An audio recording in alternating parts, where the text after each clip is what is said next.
Narito na naman tayo para sa isang napaka-sweet at nakakakilig na love story nila Kalingap Edu at Ate Viancy. Tulad mo ay aking makilala.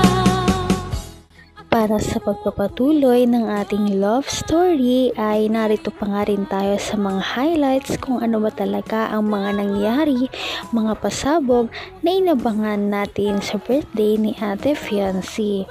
Noong birthday ni Ate Viancy, malasaksihan natin na marami talaga ang nagpaabot sa kanya ng mga best wishes para sa kanyang kaarawan. At isa na doon, ang pinakamahalagang tao sa kanyang buhay na si Dr. Love. Dahil kung hindi dahil sa kanya ay wala si Ate Viancy sa kanyang kinalalagyan sa ngayon. Dahil siya ang dahilan kung bakit na-discover ng Kalingap team si Ate Viancy dahil siya ang nakakita sa dalaga. Noong ito ay naglalabada pa lamang. Ang nais ko lang. Saan ko pati kalika? Pakainin kita, bibigyan kita maraming pera. Hanapan mo ako ng pinakamagandang babae na bata. Sabi niya, pero puntahan mo si ganito, puntahan si Viancy. So pinuntahan ko si Viancy. Binlag ko siya. Pinakilala ko kay Kalingap Rab. Ang sabi ni Kalingap Rab, ay mayaman yan. Itsura pa lang, mayaman na eh. So sabi ko, sige Viancy, tuloy lang tayo. Magkasalang ako na baka isang araw magugustuhan ka ni Kalingap Rab. Habang mga third vlog na siguro yon, second vlog o third vlog, sabi ni Kalingap Rab, gusto ko siya. Pero sabi ko, paano to si Viancy magkakalaptin kung yung taong pinakagustong maging laptin niya Kita mahal.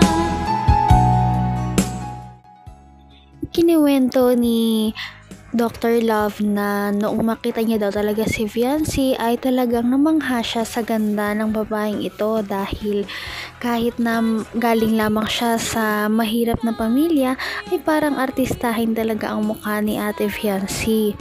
At nakakatuwa nga dahil noong nakita niya ay alam niya na agad na may potensyal si Ate Viancy na sumikat. Bukod pa doon, hindi lamang kagandahan ang meron pala si Ate Viancy dahil sa hindi inaasahan ay maganda rin pala ang kanyang ugali at napakabuti ng kanyang kalooban. Kaya pinagmamalaki siya ng lahat ng mga taong nakapaligid sa kanya. Ikaw lang ang tinitipon. kung maging love team niya, may ka-love team. So ganito ang ginagawa ko. Ako yung tao na nakagusto ko para kay Viancy. Dok, tama na. Ang problema, mayroon siya dating nakaraan. Ang ginawa ko, nagdasal ako sa Quiapo. Pumunta ako sa simbahan ng Quiapo. Sabi ko, sana maghiwalay kayo. Sorry kung mga fans kayo doon, talaga naman magkahiwalay ka. Kaya kung may gusto nyo magkanak, punta kayo sa Quiapo. Gusto nyo magka-girlfriend sa doon. Ngayon, sabi ko, iba-vlog ka na ni Kalingap Rab. Sabi ko, ilang team ka sana. Kinakausap ko to si Edu. Ang ganda ng girl, yung si Viancy. Baka gusto mo, ay di ba? Kasi, baka tapos pa, kakatapos lang. Sabi, Hindi ko naman akalain na hindi ko rin inaasahan. Si Dr. Love pala talaga ang pinaka-mastermind kung bakit ngayon ay merong EDC Love Team.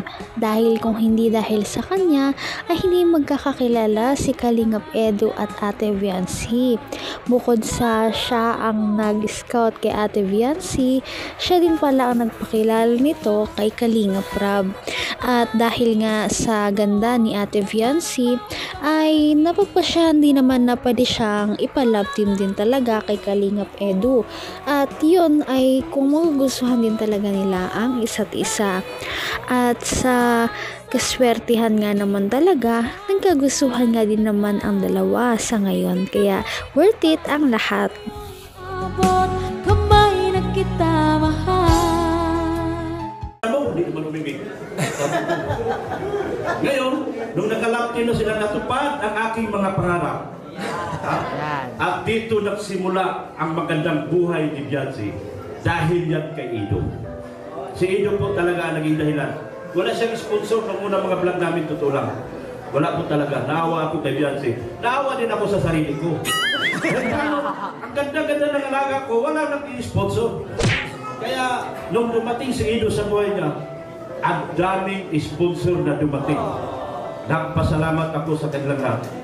Ma'am Ana from Japan, Sir Lito G from G Group, Ma'am Ritzy, Sir Lito, Tita Ping, Tita Ping, Provido, Tita Ana, Tita Ana, lahat po.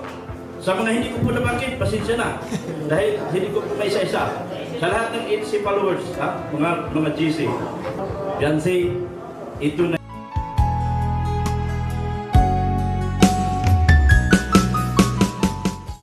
Dati ay nabubuhay lamang sa paglalabandera si Ate Beyonce at ang kanyang pamilya.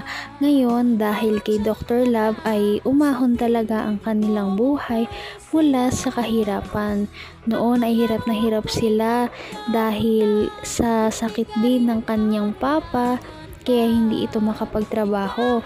Kaya wala talaga siyang choice kundi ang tumulong para sa kanyang pamilya at lalong-lalo na sa kanyang mga magulang.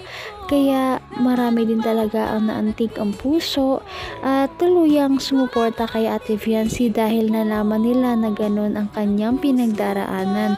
Kaya simula nung na-discover siya ni Dr. Love ay talagang pumatok ang kanyang istorya at madami ang sumuporta. Yung panahon na matutupad ko na ang iyong mga pangarap. Huwag mo nang pagkawalan pa. Huwag mo nang pagkawalan pa. Sana maging mabuti ka sa lahat ng taong makakaharap mo. Doon sa usapan natin na huwag kang magbabago.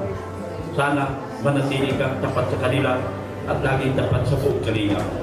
Magpasalamat tayo kay Kuya Bal Santos Matubang, Athena Vlogs at Kalinga Vlog. Kung wala sila, Beyonce, wala din tayo dito ngayon. Pati ako, wala din. Kung hindi nila ako tinanggap dito, wala din ako. So maraming salamat po talaga sa lahat. At happy birthday. Sinasabi ko, natupad na ang pangarap ko sa inyong dalawa ni Ido. At pinagpasalamat ng maraming talaga. Thank you so much. Okay na. Okay na. Palakpakan naman po natin, ladies and gentlemen. Pwede po ba namin kayo may imbitahan for a quick message for Beyonce? Siyempre, happy 17th birthday, Beyonce. Hindi ka rin nag-alinlangan pa. Okay din naman talaga yun na na-discover nila si Ate Beyonce dahil kung wala siya, wala din namang magpapasaya ngayon sa mga Kalingap Angels at sa Kalingap Team dahil isa si Ate Beyonce sa mga pinakasikat na Kalingap Angels na talagang nagpapasaya sa kanilang mga viewers.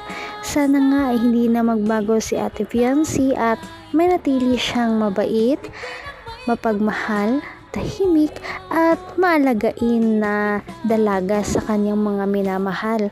At dahil doon ay tsak na mas mamahalin pa siya ng kanyang mga sponsors at viewers.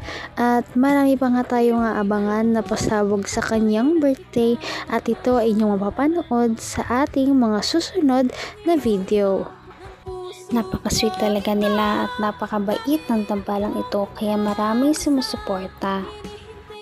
Kaya naman, sana ipatuloy natin silang suportahan at mahalin si Beyonce, si Kalingap Edu at ang Kalingap Team. Yun lamang at maraming salamat sa panonood. Abangan natin kung magkakatuluyan ba talaga si Kalingap Edu at Beyonce. Hanggang sa muli. Bye! Ngayon'y abot